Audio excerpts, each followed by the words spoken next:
మన మస్తు అంబేద్కర్ కదా అదే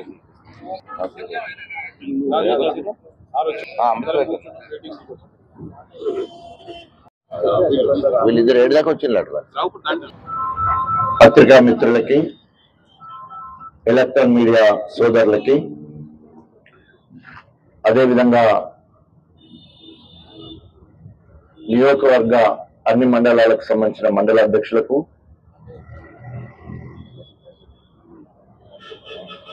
తాజీ ప్రజాప్రతినిధులకు, అదేవిధంగా పార్టీ శ్రేణులకు,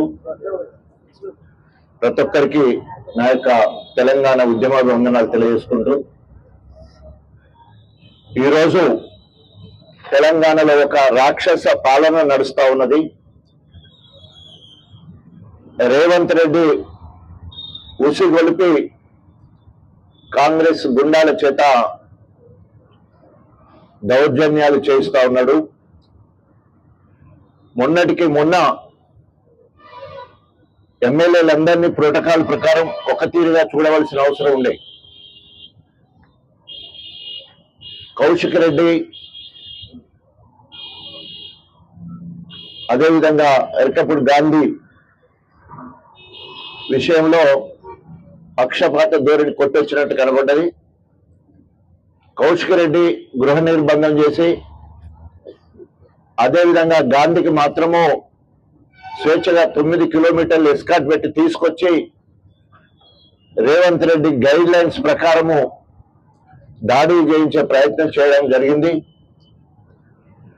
కౌశిక్ రెడ్డి గారి ఇంటి మీదకి వచ్చి ఇంటి అద్దాలు పగలగొట్టి కోడిగుడ్లతోటి, రాళ్లతోటి, టమాటాలతోటి దాడి చేయడం ఏమైన చర్య. దీన్ని తీవ్రంగా స్టేషన్ గన్పూర్ నియోజకవర్గ పక్షాన తీవ్రంగా దీన్ని ఖండిస్తా ఉన్నాం. వెంటనే దాడికి పాల్పడ్డ వాళ్ళ మీద హత్యానేరం కేసు పెట్టాలని చెప్పేసి దాదాపు 30 మంది దుండగులు దాంట్లో పాల్గొన్నట్టు తెలుస్తున్నది. వారి మీద కూడా క్రిమినల్ కేసులు పెట్టాలని చెప్పేసి డిమాండ్ చేస్తూ, కేసు పెట్టాలని చెప్పేసి పిటిషన్ ఇవ్వడానికి సిపి ఆఫీస్కి పోతే మరి మాజీ మంత్రులను చూడకుండా, ప్రస్తుత ఎమ్మెల్యేలను చూడకుండా అందరినీ దౌర్జన్యంగా అరెస్ట్ చేసి ఎక్కడో అడవి ప్రాంతానికి తీసుకొని పోయి మధ్యరాత్రి వరకు కూడా నీళ్లు కూడా ఇవ్వకుండా, కనీసం తాగడానికి నీళ్లు ఇవ్వకుండా, అదేవిధంగా ఇష్టం వచ్చినట్టు ఎత్తుకపోయి పోలీస్ వ్యాన్లు వేయడం వల్ల హరీష్ రావు గారికి లెఫ్ట్ భుజానికి ఇంజరీ కూడా అయింది. ఈ చర్యలన్నింటి కూడా తీవ్రంగా ఖండిస్తూ, అంతేకాకుండా ఈరోజు యథేచ్ఛగా పోలీసులకు హుకుం జారీ చేసి నిన్న మొత్తం కూడా మాజీ మంత్రులను మొదలు పెడితే మామూలు బీఆర్ఎస్ కార్యకర్త వరకు అందరినీ గృహ నిర్బంధం చేసి అక్రమంగా అరెస్ట్ చేయడం జరిగింది. దాన్ని తీవ్రంగా ఖండిస్తా ఉన్నాం. గత 10 సంవత్సరాలు ప్రజాస్వామ్య విలువలకు కట్టుబడి ఉండి ఒక శాంతియుత పోరాటము, శాంతియుత పాలన చేయడం జరిగింది.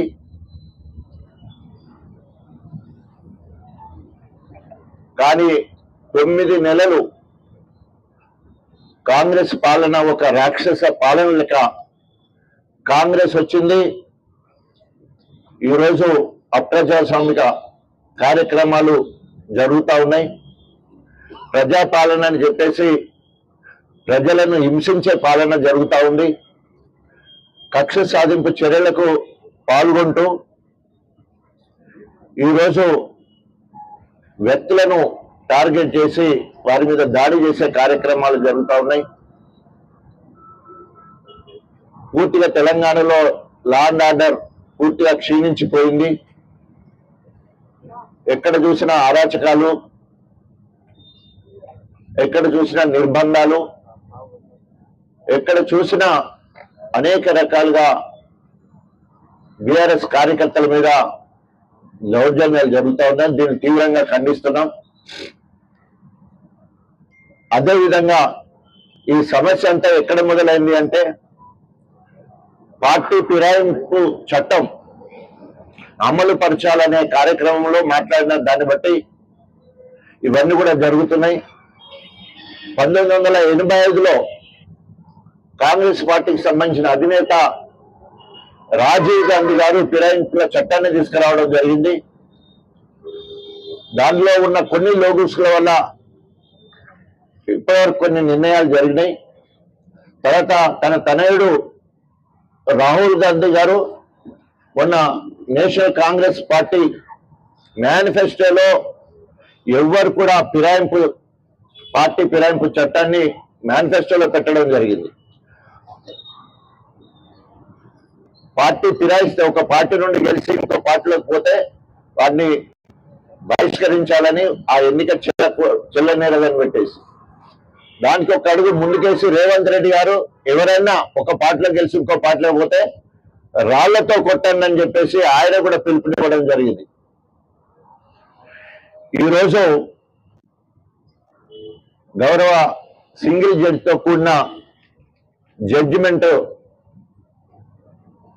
ఇచ్చిన తర్వాత ఈరోజు ఒక్కొక్కరు ఒక్కొక్క తీరుగా మాట్లాడే కార్యక్రమం చూస్తా ఉన్నాం. కాంగ్రెస్ పార్టీ పెద్దలు పార్టీ ఫిరాయింపు చట్టం ఏం చెప్తుందంటే ఒక పార్టీలో గెలిచి అది ఎమ్మెల్యే కావచ్చు, ఎంపీ కావచ్చు, ఎమ్మెల్సీ కావచ్చు, ఆ పార్టీలో నియమ నిబంధనలకు అనుగుణంగా ఉండి పనిచేయాల్సిన అవసరం ఉంటుంది. కానీ ఒకవేళ కనుక పార్టీ మారాలన్నప్పుడు ఏ పార్టీ నుండి అయితే గెలిచినమో ప్రాథమిక సభ్యత్వానికి రాజీనామా చేయాలా, గెలిచిన పదవికి రాజీనామా చేసి ఇష్టమున్న పార్టీకి వెళ్ళొచ్చు. ఉదాహరణకి స్టేషన్ గన్పూర్ నియోజకవర్గ మీ అందరి బిడ్డగా తెలంగాణ రాష్ట్ర సాధన కోసం ఆనాడు ప్రజల ఆకాంక్ష మేరకు, తెలంగాణ బిడ్డల ఆకాంక్ష మేరకు, ప్రత్యేకంగా నా గణపురం నియోజకవర్గ అందరి ఆకాంక్ష మేరకు 15 సంవత్సరాల కాంగ్రెస్ పార్టీ ప్రాథమిక సభ్యత్వాన్ని, కాంగ్రెస్ పార్టీ నుండి గెలిచిన ఎమ్మెల్యే పదవికి రాజీనామా చేసి నేను అప్పటి టిఆర్ఎస్ పార్టీలో జాయిన్ అయి తెలంగాణ రాష్ట్ర సాధన కోసం మళ్ళీ ఎలక్షన్లో నిలబడి అంతకుముందు 12,000తో గెలిచిన నేను 33,000 మెజారిటీతో గెలవడం జరిగింది.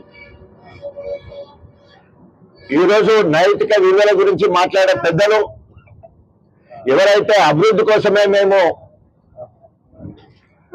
పార్టీ మారినామని చెప్పటంలో ఎమ్మెల్యే గెలిచిందేమో బీఆర్ఎస్ కార్యకర్తల చెమటతోటి వాళ్ళ రక్తాన్ని చెమట చేసి రేయింబావులు కష్టపడి కేసీఆర్ గారి నాయకత్వంలో ఇక్కడ బీఆర్ఎస్ పార్టీ గెలవాలనే ఉద్దేశంతో స్థానిక ఎమ్మెల్యే కడియం శ్రీహర్ గారిని ఈ శ్రేణులన్నీ కలిపి గెలిపించడం జరిగింది.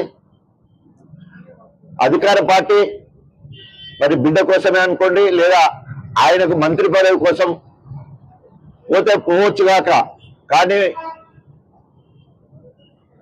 ఫిరాయింపుల చట్టాన్ని అనుసరించి నువ్వు బీఆర్ఎస్ పార్టీ ప్రాథమిక సభ్యత్వానికి గెలిచిన ఎమ్మెల్యే పదవికి రాజీనామా చేసి నీ ఇష్టమున్న పార్టీకి పో, గన్పూర్కి ఎలాంటి అభివృద్ధి చేస్తావో, నీ మేనిఫెస్టో ఏంటో, నీ ఎజెండా ఏంటో ప్రజలకు బయలుపరచాల్సిన అవసరం ఉంది. కానీ ప్రాథమిక సభ్యత్వానికి రాజీనామా చేయకుండా, ఎమ్మెల్యే పదవికి రాజీనామా చేయకుండా మరి నైతిక విలువల గురించి మాట్లాడే కడియం శ్రీహర్ గారు మేము డివిజన్ కోర్టుకు వెళ్తాం లేదా సుప్రీం కోర్టుకు వెళ్తామని చెప్పి మాట్లాడడం నిజంగా మరి బాధాకరం. ఎందుకంటే కంటెంప్ట్ ఆఫ్ కోర్టు అవుతుంది. హైకోర్టు ఒకసారి జడ్జిమెంట్ ఇచ్చి అది స్పీకర్కు బాధ్యత అప్పచెప్పడం జరిగింది. నెల రోజులలో కనుక షెడ్యూల్ ప్రకారం మీరు షెడ్యూల్ ఏర్పాటు చేసుకొని షెడ్యూల్ ప్రకారం నిర్ణయం తీసుకోకపోతే మేము సుమోటో కేసు మళ్ళీ తీసుకొని విచారణ జరిపి చర్య తీసుకుంటామని చెప్పడం జరిగింది. సో ఇప్పటికే మణిపూర్ కానీ, హిమాచల్ ప్రదేశ్ కానీ, ఢిల్లీలో కానీ అనేక తీర్పులు ఈ 3-4 సంవత్సరాల్లో వెలువడ్డప్పుడు హిమాచల్ ప్రదేశ్ అయితే ఇంకొక అడుగు ముందుకేసి పార్టీ ఫిరాయించిన ఎమ్మెల్యే పదవితో పాటు వారికి పెన్షన్ కూడా ఇవ్వద్దని చెప్పేసి మరి అసెంబ్లీలో ఏకగ్రీవ తీర్మానం కూడా చేయడం జరిగింది. ఒకవేళ కనుక నిజమే కాంగ్రెస్ ప్రభుత్వము అభివృద్ధి బాగా చేస్తున్నప్పుడు మీరు కాంగ్రెస్ పార్టీ నుండి నిలబడి గెలవాలని డిమాండ్ చేస్తా ఉన్నాం. అభివృద్ధి విషయానికి వచ్చినప్పుడు గణపురంలో 2023కు ముందు, డిసెంబర్కు ముందు మంజూరైన అనేక పనులు ఇప్పటికీ పనులు మొదలు పెట్టలేదు. కొన్ని మొదలు పెట్టిన పనులు నత్తనడక నడుస్తూ ఉన్నాయి. దాదాపు 6 సంవత్సరాల నుండి పెండింగ్ ఉన్న గన్పూర్ మున్సిపాలిటీ జస్ట్ ఒక ఆర్డర్తో అయిపోయే విషయం, అది ఇప్పటికీ పెండింగ్ లో ఉంది. అదేవిధంగా 100 బెడెడ్ హాస్పిటల్ 37.5 కోట్ల రూపాయలు మంజూరైన జీవోతో సహా కాపీ వచ్చింది. మరి అక్టోబర్ నెలలోనే అది రావడం జరిగింది. దాదాపు వచ్చే నెల అయితే మళ్ళీ సంవత్సరం అయితే అవకాశం ఉంది. సో దీన్ని వెంటనే 100 బెడెడ్ హాస్పిటల్ను వెంటనే పనులు ప్రారంభించాలని డిమాండ్ చేస్తా ఉన్నాం. అదేవిధంగా 10 కోట్ల రూపాయలు బుగులు వెంకటేశ్వర స్వామి దేవాలయం కోసము మంజూరు చేయించడం జరిగింది. దానికి ప్రణాళిక సిద్ధం చేసుకొని మరి మరో తిరుపతిగా పేరున్న బుగులు వెంకటేశ్వర స్వామి గుడిని అభివృద్ధి చేయాల్సిన అవసరం ఉంది. అదేవిధంగా ఇక్కడ ఆయన కడియం శ్రీహరి గారు 2 సార్లు విద్యాశాఖ మంత్రిగా ఉండి ఇక్కడ జనరల్ డిగ్రీ కళాశాల అంటే కో ఎడ్యుకేషన్ సంబంధించిన డిగ్రీ కళాశాల కావాలని చెప్పి డిమాండ్ ఉంది. గత సంవత్సరం ముఖ్యమంత్రి గారు కేసీఆర్ గారు మహిళా డిగ్రీ కళాశాల ఇవ్వడం జరిగింది. జనరల్ డిగ్రీ కళాశాల తీసుకొస్తున్న సార్లు అనేక సార్లు కరెన్సీ చెప్పినా కూడా ఇప్పటివరకు డిగ్రీ కళాశాల రాలేదు. దానికోసం డిమాండ్ చేస్తా ఉన్నాం. అదే అభివృద్ధి పేరుతోటి 2 కొత్త మండలాలు ఏర్పాటు చేస్తే మండల కాంప్లెక్సెస్ మొత్తం అంటే ఒక మండల కాంప్లెక్స్ ఏర్పాటు చేసి అందులోనే గవర్నమెంట్ ఆఫీసులు అన్ని కూడా ఉండే విధంగా వేవేరు చిల్పూర్ కోసం ప్రణాళికలు సిద్ధం చేసుకున్నట్టు తెలుస్తా ఉన్నది, సిద్ధం చేస్తున్నట్టు జరుగుతూ ఉంది. ఇప్పటి వరకు ఏ ప్రణాళిక కానీ పైసా కూడా ఖర్చు పెట్టింది లేదు. సిడిఎఫ్ ద్వారా 9 నెలలు ఇప్పటికి 9 నెలల్లో 9 పైసలు కూడా కరెన్సీ సిడిఎఫ్ ద్వారా ఖర్చు పెట్టలేదు.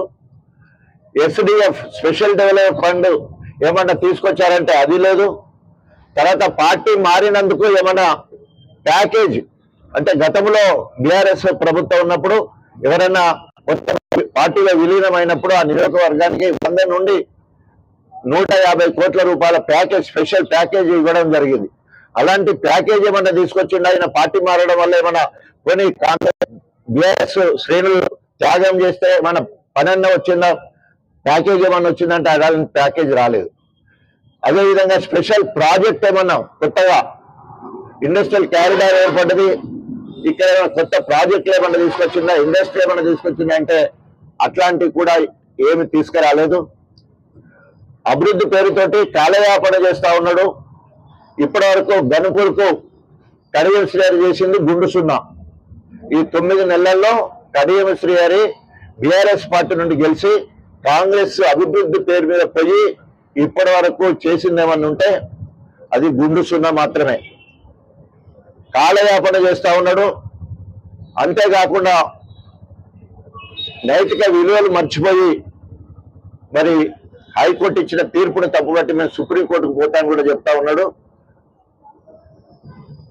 ఏ లక్ష్యం కోసం అయితే నువ్వు పార్టీ మారినవో ఆ పార్టీ నుండి నువ్వు గెలవాలి. అదేవిధంగా అభివృద్ధి విషయంలో రేవంత్ రెడ్డి దగ్గరికి పోయి ఇప్పటికే ఇచ్చిన హామీలన్నీ అట్లాగనే ఉన్నాయి. తుంగలో తుక్కడం జరిగింది. ఈ రోజు పేపర్లో కూడా వచ్చింది 31,000 కోట్ల రూపాయలు రైతు రుణమాఫీ చేస్తారని చెప్పేసి ఇప్పటి వరకు 18,000 కోట్ల రూపాయలు మాత్రమే మంజూరు చేయడం జరిగింది. ఖాతాలలో పడ్డాయి దాదాపు బట్టి విక్రమార్క చెప్పినట్టు 7,500 కోట్ల రూపాయలు మాత్రమే. రైతు బంధు పేరు రైతు భరోసాగా మార్చిండ్రు. రైతుకు ఏ భరోసా లేదు. రైతులందరూ కూడా ఆత్మహత్యలు చేసుకుంటా ఉన్నారు. అందరితో చర్చ జరిపి రైతు భరోసా నిర్ణయిస్తామన్నారు. ఎక్కడ ఎవరితో చర్చలు జరిపిన దాఖలాలు ఎక్కడ కూడా కనిపించడం లేదు. అదేవిధంగా ప్రతి గృహిణికి 2,500 ప్రతి నెల వేస్తారని చెప్పిండ్రు. ఒక్క మహిళకు కూడా ఇప్పటి వరకు ఒక పైస ఇవ్వలేదు. 2,000 ఉన్న పెన్షన్ 4,000 చేస్తా అన్నారు. ఎక్కడ కూడా పెన్షన్ పెంచిన దాఖలు లేవు. అదేవిధంగా కళ్యాణ లక్ష్యంతో పాటు తులం బంగారం ఇస్తానన్నారు. అతి లేదు గతి లేదు. తర్వాత వడ్లకి 500 బోనస్ అన్నారు. ఇప్పటివరకు అమలు పరచలేదు. సరి అయిన సమీక్ష లేకపోవడం వల్ల ఈరోజు లక్షల క్యూసెక్కుల సాగునీరు మొత్తం కూడా సముద్రం పాలైంది. మొత్తం కూడా గోదావరి పరివార ప్రాంతం కాళేశ్వరం ప్రాజెక్టు ద్వారా సరైన సమయంలో నీళ్లు లిఫ్ట్ చేయకపోవడం వల్ల ప్రత్యేకంగా స్టేషన్ గన్పూర్ నియోజకవర్గం మొత్తం కూడా దేవాదుల మీదనే ఆధారపడ్డది. దేవాదుల ప్రాజెక్టుకు సమ్మక్క సారమ్మ బ్యారేజ్ దగ్గర ఎప్పుడు 7.5 టీఎంసీ వాటర్లు నిల్వ ఉంటాయి 365 రోజులు. ముందే సమీక్ష చేసి జూన్ మాసంలోనే కనుక లిఫ్ట్ చేసేది ఉంటే ఇప్పటి వరకు రిజర్వాయర్లు నిండుతుండే. రిజర్వాయర్ల నుంచి చెరువులు నిండుతూ ఉండే. ఈరోజు పంటలు పడేది. కానీ మొన్న పడ్డ వర్షాల వల్ల అక్కడ ఇక్కడ చెరువులు నిండినాయి. జఫర్గఢ్కి వెళ్తే పెద్ద చెరువులకు నీళ్లు రాక మొత్తం 100,000 ఎకరాలు పడావు పడిపోయింది భూమి. ఎక్కడ కూడా సరైన సమయంలో వర్షాలు కురవకపోవడం వల్ల వారి నాట్లు వేసుకోలేని పరిస్థితి కనబడతా ఉన్నది. గణపురం నియోజకవర్గంలో మే జూన్ మాసంలోనే రిజర్వాయర్లు నింపడానికి పెద్ద నీరటి లెక్క నేను గత 10 సంవత్సరాలు కాలువల వెంబడి తిరిగి చెరువుల వెంబడి తిరిగి తూముల దగ్గర నుంచి నీళ్లు ఇప్పించే కార్యక్రమం ఉండే. తూము దగ్గర నీళ్లు రాకపోతే అక్కడే వేచి ఉన్న సందర్భం. మా అక్షరాపల్లె చెరువు దగ్గర అక్కడ 3 గంటలు అక్కడ వెయిట్ చేసి అక్కడ ఎండలో పడుకొని నిరాహార దీక్ష కూడా చేయడం జరిగింది. సో అలాంటి ప్రణాళికలు ఏం లేవు. రైతుకు ఇక్కడ గణపురం నియోజకవర్గంలో ఉన్న రిజర్వాయర్లు ఎక్కడ లేవు. దాదాపు 1,40,000 ఎకరాలకు నీళ్లు ఇవ్వడానికి స్థిరీకరణ చేసుకున్నాం మనం. ఇక్కడ ఇంకా ఎత్తైన ప్రాంతాలు ఎక్కడైతున్నాయో 134 కోట్ల రూపాయలు మంజూరు చేసినాం. కేటీఆర్ తోటి మనము సొడిసపల్లి క్రాస్ రోడ్ దగ్గర శంకుస్థాపన చేసుకొని పనులు ప్రారంభించుకున్నాం. మా శ్రీపతిపల్లి కానీ, కొండాపూర్ కానీ, లింగంపల్లికి కానీ, తర్వాత ఈసరకు కానీ, మద్దలగూడెం కానీ, వేలూరుకు కానీ, ఆంచలు కిందకు వస్తే కమ్మరిపేట, తర్వాత నారాయణగిరి ముప్పారానికి, అదేవిధంగా మల్లకపల్లి, మంగాళపల్లి, తర్వాత ధర్మపురం, వీటన్నిటితో పాటు ఓమల్ల, గోవర్ధనగిరి, కురిచపల్లి ఈ ప్రాంతానికి నీళ్లు వస్తే గణపురం నియోజకవర్గం మొత్తాన్ని కూడా సస్యశ్యామల కోసము మల్లరాజశేఖర రెడ్డి గారు, నేను, కేసీఆర్ గారు మరి వారి మాటల్లో కూడా చెప్పడం జరిగింది హనుమకొండ కలెక్టరేట్ ఇనాగ్రేషన్ అప్పుడు. సో ఆ రకంగా 134 కోట్ల రూపాయలు పనిచేస్తే దాని మీద రివ్యూ లేదు. పనులు నత్తనరక నడుస్తున్నాయి. ఎక్కడెక్కడ పనులు ఆగిపోయిన పరిస్థితి కూడా మనకు కనబడతా ఉన్నది. సో ఈ రకంగా పనులన్నిటి కూడా అట్లా పెండింగ్ పెట్టి ఏ ఒక్క దాని మీద కూడా కాంగ్రెస్ అధికారంలోకి వచ్చిన తర్వాత జరుగుతున్న పని వేగవంతం జరుగుతుందని చెప్పడానికి కానీ ఈ పనులు మొదలు పెట్టడం అనేది కూడా ఎక్కడ కూడా లేని పరిస్థితి. వేరే వేరే నియోజకవర్గాల్లో ఈ జిల్లా ఇన్ఛార్జి మంత్రి పొంగులేటి ద్వారా ఇనాగ్రేషన్స్ జరుగుతూ ఉన్నాయి. గణపురంలో ఇప్పటి వరకు ఏ ఒక్క ఇనాగ్రేషన్ అంటే ఫౌండేషన్ కానీ ఇనాగ్రేషన్ కానీ జరగలేదు. పొంగులేటి శ్రీనివాసరెడ్డి రావాలంటే ఇన్ఛార్జి మంత్రిగా బాధ్యతలు ఇచ్చారు ఏదైనా ఇనాగ్రేషన్ కానీ ఫౌండేషన్ కానీ ఏదైనా పనులు జరగాలంటే. కానీ గణపురానికి ఇప్పటి వరకు రాలేదు. ఎందుకంటే కడియం శ్రీ గారు అనేవాడు అభివృద్ధి నిరోధకుడు. 100 బెడ్లు తీసుకొచ్చి శంకుస్థాపన చేయించాల్సి ఉండే, ఎక్కడ వాళ్ళకి దేవస్థానం తీసుకురాడు. మున్సిపాలిటీ ఇవ్వాల్సి ఉండే, దానికి చేయడు. 10 లక్షలు తిరుపూరుగుట్టకి ఇవ్వాలి, దానికి చేయడు. ఏదన్నా వాటిని తీసుకొచ్చి కొత్త పనులు మంజూరు చేయించుకొని ఆ రకంగానే రావాల్సిందే, అట్లా కూడా చేసే పరిస్థితి లేదు. గతంలో దేవాదుల సృష్టికర్త అని చెప్పుకున్న కడియం శ్రీ గారు 2008లో దేవాదుల ద్వారా సోనియా గాంధీ ద్వారా నీళ్లు అక్కడ దేవాదుల దగ్గర రిలీజ్ చేస్తే సౌత్ కెనాల్ ధర్మసాగర్ దగ్గర అక్కడ కెనాల్ వాటర్ ఇప్పాల్సి ఉండే. అధికారులు అక్కడ ఏ టైంలో అయితే లిఫ్ట్ చేస్తారో నీళ్లు దేవాదుల దగ్గర, ఆ టైంలో కడియం శ్రీ గారే దొంగగా ముందు పోయి ఆ కీ తీసుకుపోయి, అంటే నీళ్ళు ఇప్పే కీ తీసుకుపోయి ధర్మసాగర్ రిజర్వాయర్ లో వేయడం జరిగింది. దాని క్రిమినల్ కేసు కూడా అయింది. అంటే అభివృద్ధి నిరోధకం. అంటే ఆయనకి నీళ్లు ఇస్తే ఆయన నీళ్లు కవర్ చేయదా నీళ్లు పోయేది. ఆ రకంగా అభివృద్ధి జరగాలంటే ఆయన ద్వారానే జరగాలి తప్ప వేరే చేయొద్దు అనేది ఆయన ఉంటాడు. సో ఈ రకంగా అభివృద్ధి విషయంలో ఇప్పటి వరకు గత 10 ఏళ్లలో జరిగిన అభివృద్ధి మళ్ళీ 10 ఏళ్ళు ఇప్పుడు ఎదిగిపోయే పరిస్థితి ఉన్నది.